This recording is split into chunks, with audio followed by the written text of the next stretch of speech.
there. So motivational theory is Herzberg's theory, also known as the dual factor theory.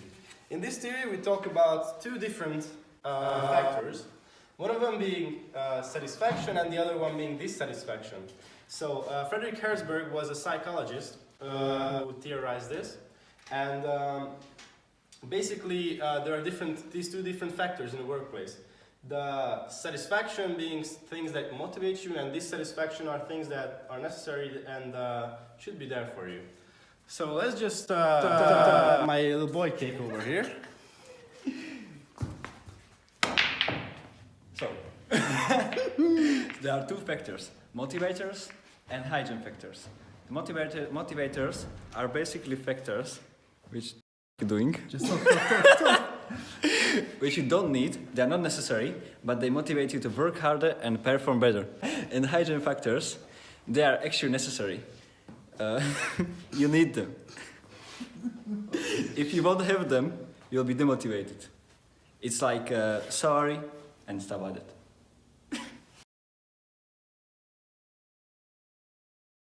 Hi, my name is Jeppe. Perfect.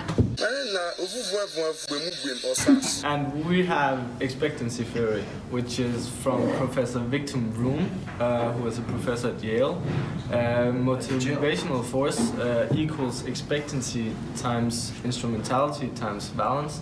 And the description for it is that it extends to which a person is likely to engage in a certain course of action.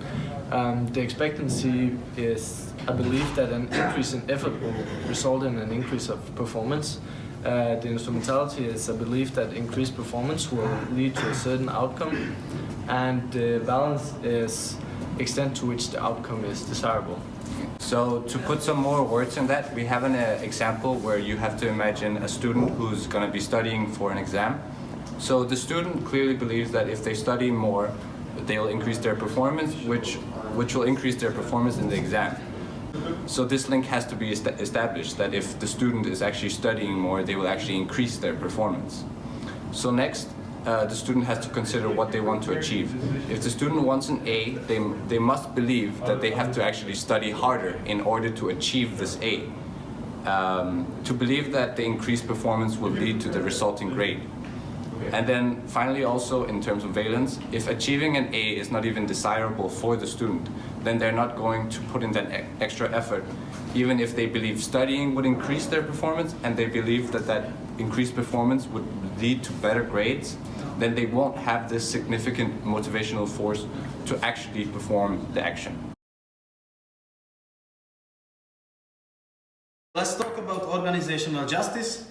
It's about how an employee judges the behavior of the organization and the employee's resulting attitude and behavior.